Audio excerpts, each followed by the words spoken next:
So in today's video, we're going to go over a hot topic within the community and most FPS games now, to be honest, and that is going to be skill-based matchmaking and engagement-optimized matchmaking. If you've ever seen the terms Sbmm or EOMM, that's them two kind of things. They're kind of similar, but they work a bit differently. Call of Duty has a lot of engagement-optimized matchmaking in there, which is why most games kind of feel very similar in Black Ops 6. Like, you play most games and you get like a couple people that are pretty good at the game, and a couple, the rest of the team aren't as like good as the top people, but if you're like a higher quality player that has like a 2+ KD, for example, you pretty much come against these like 1 or 2 people every game, and you just have a fight with them, and then like you kill each other occasionally, and then the rest of the people are just above average, but they're not quite at the level of the top guys. And if you have that kind of issue, that's what I'm talking about. Like, every game just feels really, really similar, and once again, I will go over how to make games less similar. I don't know if it's the best thing to teach people, but someone's got to do it because someone will. It's one of them things. So if you want to stick around and watch how to manipulate matchmaking, I will show you every way to do it, from kind of doing it a little bit to doing it fully. Now, I just want to quickly mention, I come from playing Apex for like 4 or 5 years, so I've not played a lot of like Call of Duty high level stuff for a long time. Still pretty good at the game, I will say. I'm not bad,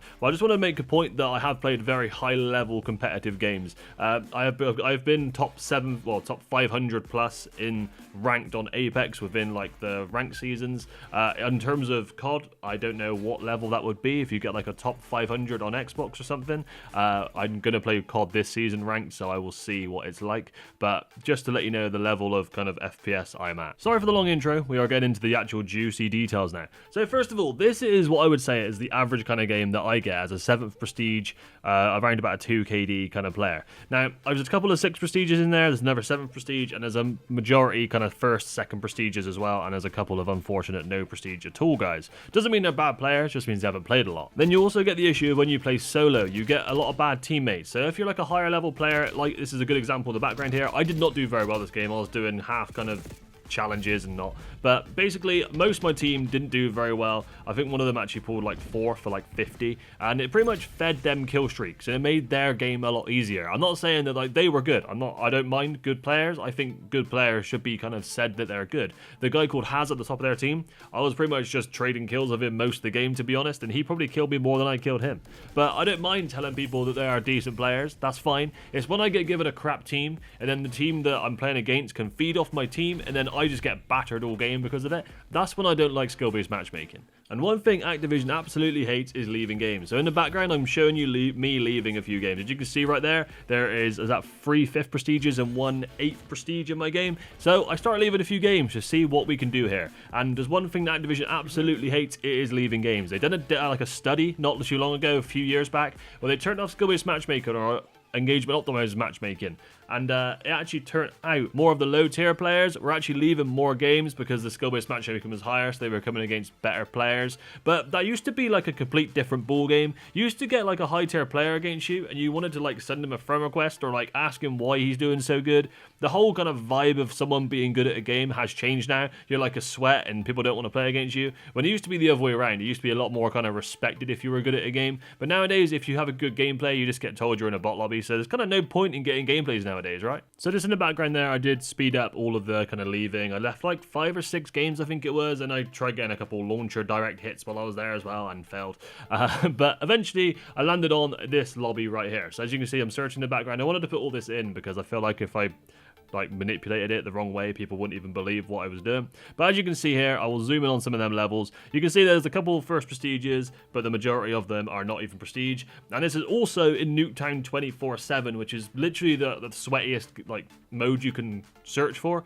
Say if you search for like TDM or like kill order on the standard playlist, you're gonna get much lower levels as an average because not many high level good players want to play those modes. So just in short, if you decide to leave a few games, the engagement optimized matchmaking in Black Ops 6 will basically say, oh, this guy's not enjoying himself, let's put him in a better lobby with lower levels, he'll enjoy himself again, and then we'll chuck him back in a higher tier lobby so he's not enjoying himself as much, and then we'll just keep doing that so he keeps playing for longer, so people get like a false hope and then they keep going. So next up is actually going to be searching with someone that has really bad stats. Now, this could be a friend of yours, your girlfriend or whatever who wants to play with you. This is not going to be a good time for the person you're searching with. Alternatively, this could be an alt account of yours if you don't want a 2-box. We'll go into 2-boxing after this point. So if you want to search for someone, you're going in as a duo, and normally when you go in as like a team of any kind, so if you're not solo, you'll normally get paired up against people that also have teams. So it makes your kind of time less, because they could be talking, they could be telling people where they are, they could be trying to win more. People that are playing together normally try and win games more than the kind of solo experience.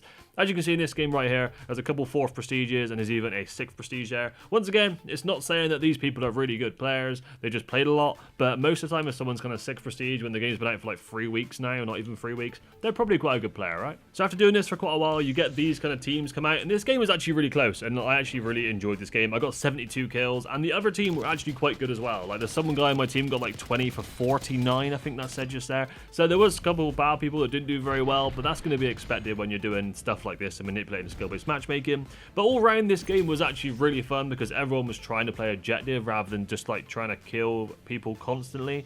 It just made the whole engagement more fun. Now onto probably the most controversial and most well-known way to do this that is very popular and is actually getting more and more popular now, to a point where you can't really do this as well as you used to be able to. So basically this is 2-boxing. 2-boxing is when you have two systems, I guess. I have 2 Xboxes in this case. The Jodie account in the background there is my girlfriend's account, and I can use on the other Xbox we have.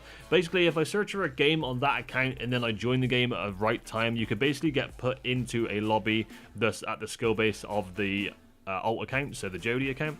Then you can leave that account in the game or back it out. I'd recommend backing it out. But then you get put into a game that's pretty much way below your skill level. Nero Cinema done a video on this, and it showed it off pretty damn perfectly, to be honest. And he basically got into a game of Nuketown, and it was just really easy, and he got a nuke. But basically, when you 2-box, you get put in lobbies that have levels just like this. And as you can see, there's pretty damn low levels there, apart from that one guy on the other team called Teo, who's 6th prestige, right? So that's a guy that luckily I found was actually 2-boxing as well, which made this video actually like better for me to make, and actually gave me an idea for more videos, but we'll go into that another time. But this guy was terrible. Now I say this because he just started moaning all game, and honestly he did really, really bad, and there was nothing special about this guy. Like, he's 6th prestige or something, and you'd think, oh, he can play the game, but honestly he was quite bad at the game. And I did actually play this game out like quite seriously, I guess, but mainly because that guy was in the game. And I ended up getting, I think, like 50 kills. I'll see in a second. But I made sure that I killed this guy, and every time I killed him, I kind of shot his body a little bit, because yeah, I like a bit of toxicity. I think we're missing a bit of that in the gaming nowadays. So every time I see him with his Monster Energy skin and his diamond guns, I know that I also have a diamond gun. Then he put in the chat here, you see, is this an actual bot game? And this guy is literally 2-boxed to get into this game. So he's asking if it's a bot game, and he knows it is. Brilliant. Brilliant. So I replied with, you're the bot, and got him! Got him! But yeah, he just seemed like he was just getting angry. He said, at least, I walk, Christ. And in this gameplay, I must have done a lap of the map about, I don't know, 15 times or something. It was very, very easy, and he was on the same level as most of their team, to be honest. And I don't mean that in a bad way. I'm in a lobby that I shouldn't be in, but this guy pulled 13 for 11 in a lobby like that. And I'm not saying my team were like as bad as the other team, but you have to assume that they were at the same level, and that guy's got 13 for 11. So this made me think maybe it's time to make a bit of a series on me actually just killing people that 2-box, because it'd be quite fun. And maybe I will do that. Let me know in the comments if you'd like to see that. But that's just what this is what 2-boxing looks like, in all honesty. It has got really, really popular this year, mainly due to the fact that you don't even have to buy another copy of the game. You can just use Game Pass, and it's like, what, £10 or like $15. So it's a bit cheaper to do, and honestly, it does work really, really well. The bad thing is, it is actually boring. Like, you might as well go into a private match and play against bots. All you're doing is kind of ruining other people's games. I know it's easier for headshots, challenges, camos, whatever you want to do, and honestly, I'm not that against people actually doing it. The only thing I don't like is that people probably get put off playing the game. At the same time, I'm also in the corner for people that see people that are good at the game, then they want to improve at the game. That's better. So I'm in the middle somewhere. It is a tough one to discuss. So that's the main ways that I have to manipulate matchmaking in Black Ops 6. There is another way you can do this by reverse boosting, killing yourself loads of times, getting loads of deaths, and then you get put in some crap lobbies until you have good games and get plus again, and then you'll just be back in your regular lobbies or whatever. Very much you just gain loads of deaths and you have a couple of good games, so I don't like recommending it to anyone. But that is all I have for this video. Let me know in the comments what you think of the whole kind of manipulated matchmaking system, because as long as the skill-based matchmaking system is as it is, people will manipulate it just like this. I know not a lot of people have made videos on actual people 2-boxing and showing people how to do this, but I thought, why not? I'm not sure if it's a good or bad thing to do once again, but let me know what you think in the comments, because I just want to know people's opinion on skill-based matchmaking. I might make more of a video on like my actual opinion of it.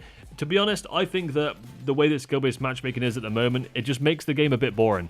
Ranked is coming out soon, which will kind of make it so when you play competitively, you actually have a reward for it. But playing ranked-esque games in like public matches, it just makes the game a bit boring for me. And if you play with like a team that you know are all pretty good, then you can have a lot of fun. But as a solo player trying to play in the same lobbies constantly, getting put against bad teammates, I just don't think that it's as fun as it could be. Honestly, Black Ops 6 has been really, really good. I think this game is really good. I don't have any negative thoughts apart from skill-based matchmaking a little bit on it, but hopefully they might change something. I doubt it, but we can hope for the best. Hopefully you enjoyed this video. Let me know in the comments what you think of skill-based matchmaking once again, and cheers guys, thanks for watching, and peace out for now.